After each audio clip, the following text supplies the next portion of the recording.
Welcome back, folks. My name's Shane. In today's video, I've got a follow-up video on the Cinetriq Touch S live switching and live streaming solution. So I said in my video, I had plans to do an in-house production using this, and we did, and it worked beautifully. So I'm going to talk a little bit about my setup and what you can expect out of this if you're looking for a live switching, live streaming, or recording solution.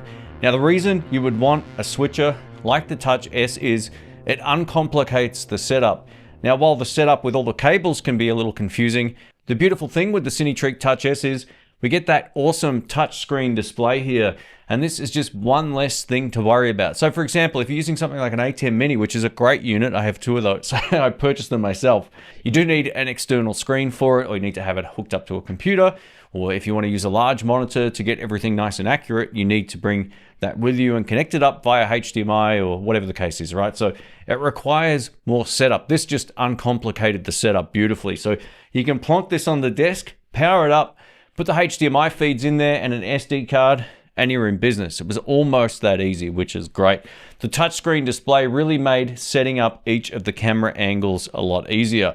Now, while I didn't get the exposure perfect on one of the cameras, it was my own fault. I may have powered it off and powered it back on. It kind of reset to the custom setting that I had. But I tell you what, this particular switcher is a pleasure to use in a multi-camera environment. So whether you're shooting a band or a podcast or any other situation where you need someone to be switching to different camera angles, then you want great quality audio, this is an absolute no-brainer.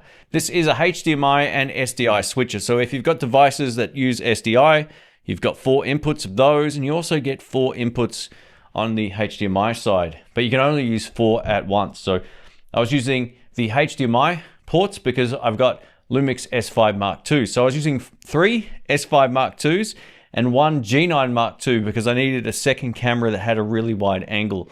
My only other option was a Micro Four Thirds camera, which has exactly the same latency as the cameras that were on the primary shots, which was great. So we had a wide shot as the main band shot, 2 tight shots, one on me and one on Dave, the bass player, and then another one on Drew, which was behind everything. So we were running HDMI cables out of the way, never run them across the floor. Well, you run them across the floor, but along the side of the wall. That's the easiest way to get them out of the way. So that's the first thing. If you're going to be doing any sort of live switching, get cables that are long enough and get cables that will go out of the way easily enough. So think a little bit about that so you don't have people standing on them and then pulling the cameras over. That's my first tip.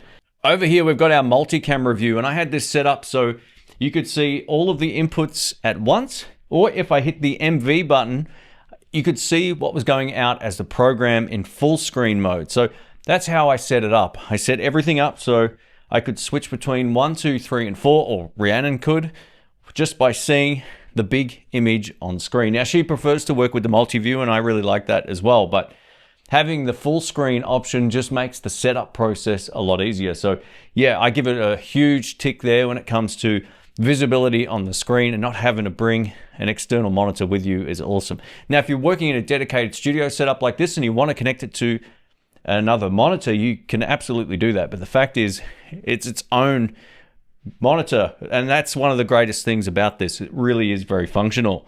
I was powering all of the cameras using dummy batteries and USB-C type charging, and that was just the easiest way for me.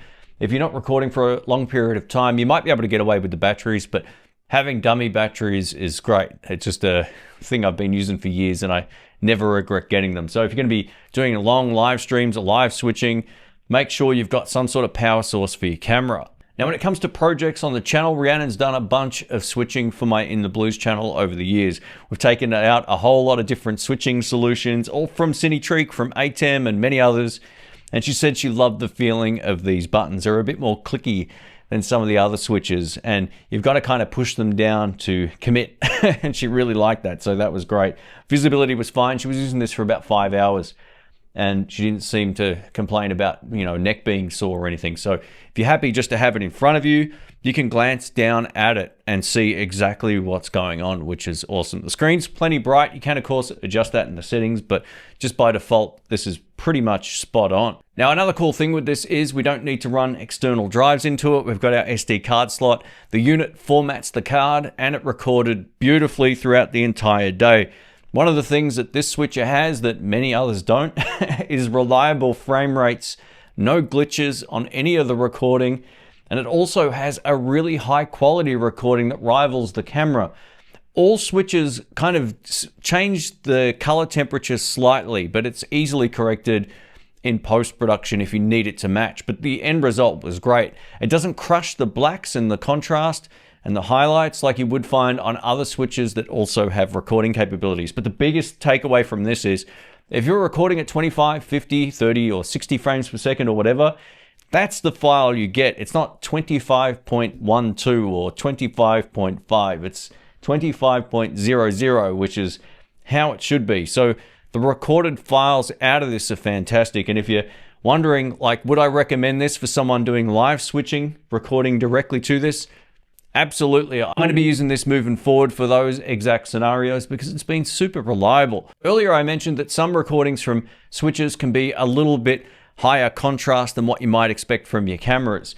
And this doesn't seem to have that. While the A10 Mini has higher data rates, it does change the image slightly. It gives you a more crushed black and a sort of higher range of highlights, which you might like. It's a more finished look straight out of the switcher.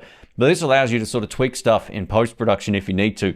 Again, it's more accurate to the colors and contrast straight out of the camera. So however you have your camera set, that's what you get as the end result. Now let's talk about audio. I'm going to give you a few different scenarios to think about if you're thinking about getting the Cinetrick Touch S. So the easiest way to get great audio into this, and I showcase that on my review, is to have a good microphone and an XLR adapter on your camera of choice. And the reason you want to do this is so that everything's in sync. If you're using a mic like this directly to the camera and then out into the switcher, when you're recording, that's the audio quality you get. And it's going in over HDMI, so you don't have to worry about latency and all that kind of stuff that comes from analog solutions.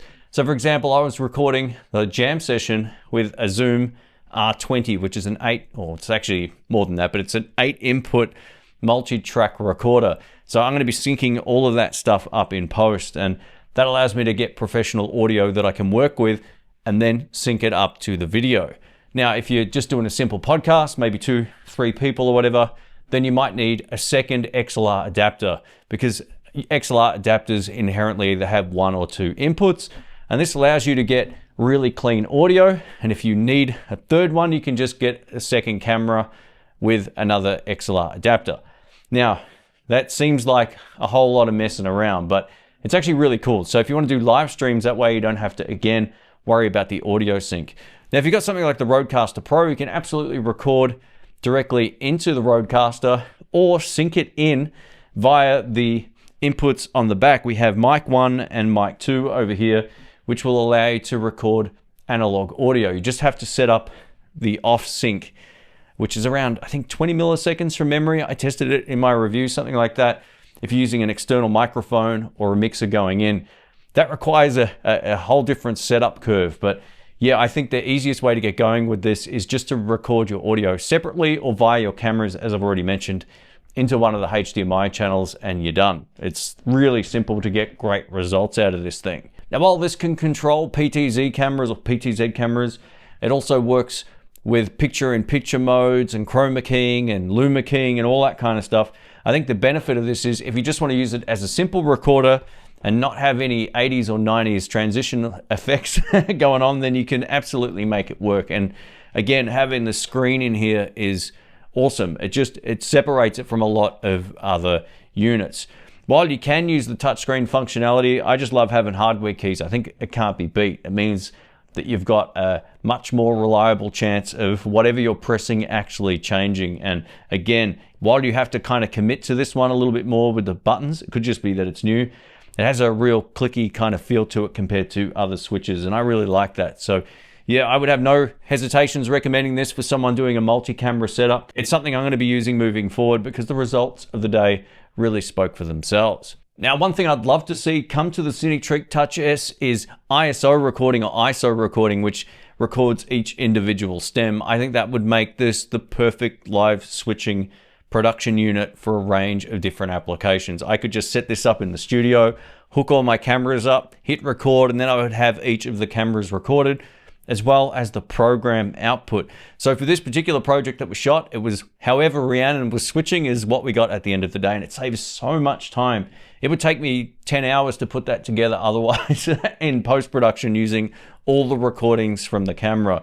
And while I have less flexibility to bring down one of the shots that was slightly overexposed, it's my fault, not the switcher's fault. And yeah, I think it's a really great unit for the right person. Anyway, if you have any questions about this, let us know. Thanks for watching. My name's Shane. I will catch you on the next one. See ya.